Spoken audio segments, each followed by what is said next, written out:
Hello, I'm Donna Smith, and this is Sound Advice. On Sound Advice, I like to talk about professional and personal development. Today's topic, how to lead effectively. If you're a leader, you may have experienced that the group that you're leading, you just don't feel connected to them. You don't feel that you really have the power.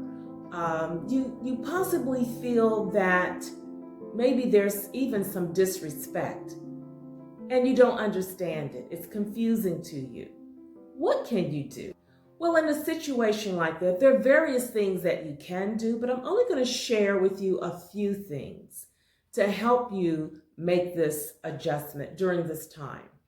First of all, if you're new to this group, the first thing I would say is to just observe.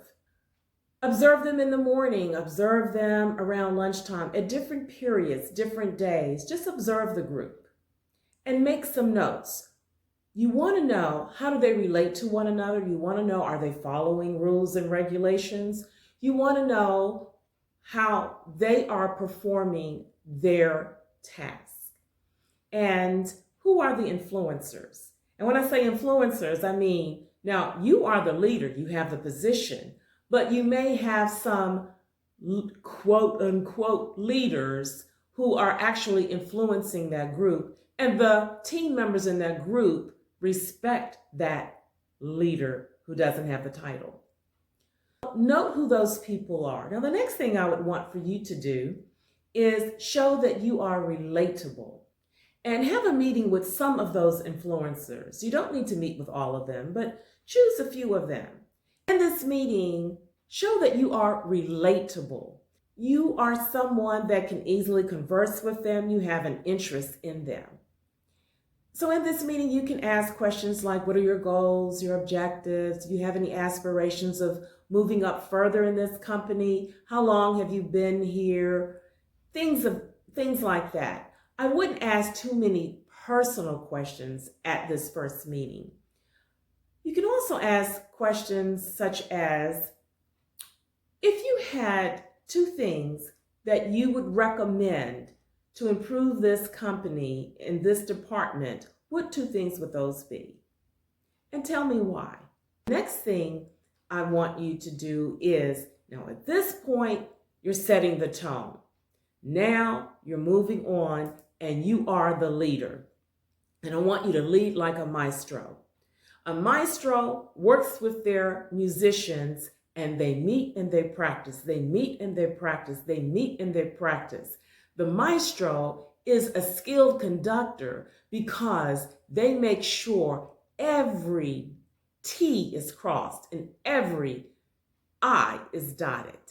And that's how they work. And they're very meticulous in what they do. But they also share with the group what their vision is and what their passion is.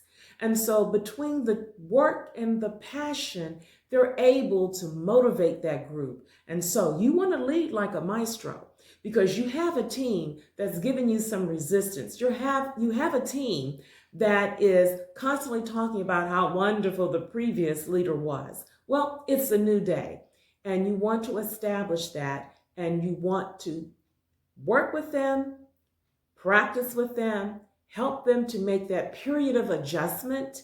You are looking also, when you're working with them, who may need some more skills. Maybe your supervisors or your assistant managers need more skills. And so do you need to bring in someone to do that training, or do you want to provide that training?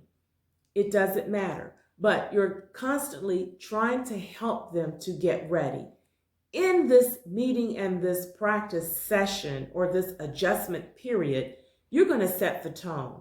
What I mean is, you're going to let them know in so many words that it's a new chief in town. And these are your requirements and these are your expectations. That's the word that I would like for you to use. Not, this is what I want you to do, this is what I think you should do. No, these are expectations. And then the next thing, I want you to demonstrate your knowledge. You are the subject matter expert. You know your job. And so there may have been people that have been in that position for a long time and they may have been doing it their way, which could be submarginal. So you need to let them know what the expectations are, what the new requirements are, and help them to get there and be willing to work with them. Demonstrate your knowledge. Now, when I say demonstrate your knowledge, it doesn't mean you're throwing, I went to Yale and I graduated here and I have all these certificates and all these degrees. No, but where they're working, show them and tell them some things that can help them do their job better. I know a maestro works with their musicians and helps them. A maestro would not allow any of their musicians, let's say the violinist, to play a piece the way they wanted to, or the clarinets to play the piece the way they want to. No, that would be disharmony. A maestro works with their team, helps them to come in and perform in a specific manner. And that's what you want to. But yet, each musician is gifted. And they can bring to the orchestra their gifts. Your team members are gifted and they can bring to the workplace their gifts. But again, they must work together in a certain format. And that's where you come in.